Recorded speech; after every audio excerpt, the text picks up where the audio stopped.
ইন্নালিল্লাহি ওয়া ইন্নাইলাইহি রাজিউন।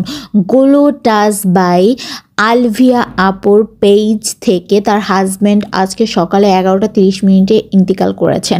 আল্লাহ যেন ভাইয়াকে জান্নাতুল ফেরদৌস দান করেন, আমিন। লাইফ ইজ সো ডিফিকাল্ট, আসলে মেনে নিতে পারছি না। ছোট্ট দুটো বাচ্চা আছে ওনাদের। আপু আমাদের পেজে থেকে রেগুলার পিজা সেট অর্ডার করতেন, একই এরিয়াতে থাকি আমরা। কেন জানি না আমার এত খারাপ লাগতেছে নিউজটা দেখার পর থেকে। আল্লাহ যেন আপুকে ধৈর্য শক্তি দেন, আমিন। সবাই দোয়া করবেন তাদের জন্য। তারা ভালোবাসে বিয়ে করে, তারপর কিউট 2টা বেবি, মাশাল্লাহ।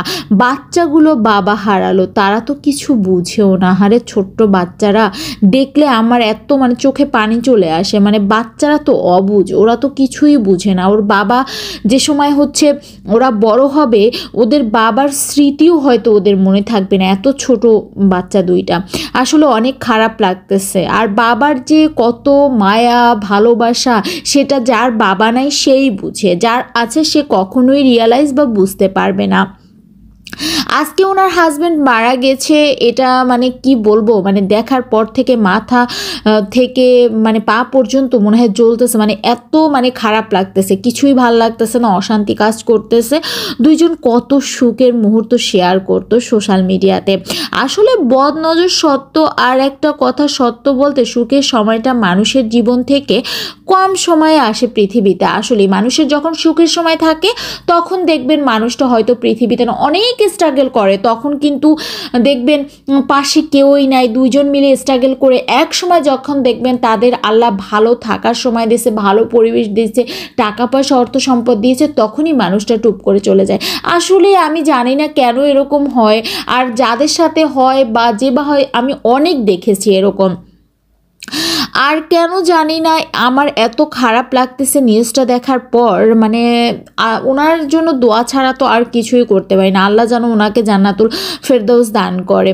আর আমার পছন্দের তালিকায় থাকা যারা আর কি ড্রেস সেল করে, সেলার ওনার, তাদের অনেক ভাল লাগে। আমার তনি আপুকেও ভাল লাগে, ওনাকেও অনেক ভাল লাগে।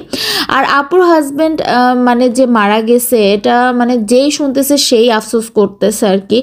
আজ কাজের চাপে আমার আইডিতে স্ক্রল করিনি, একটু আগে নিউজটা আমার সামনে আসে, কি বলবো বুঝতে পারতেছি না আর কি।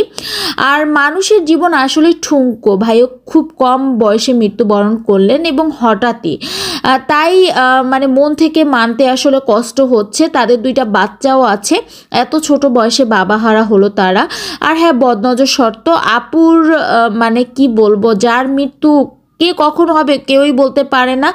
আর যে বদনজর, এটা সত্য, এটা আপনারা মানবেন। সবাই ভালো থাকবেন, সুস্থ থাকবেন। ভিডিওটি ভালো লাগলে অবশ্যই শেয়ার করে দেবেন আর সাবস্ক্রাইব করবেন।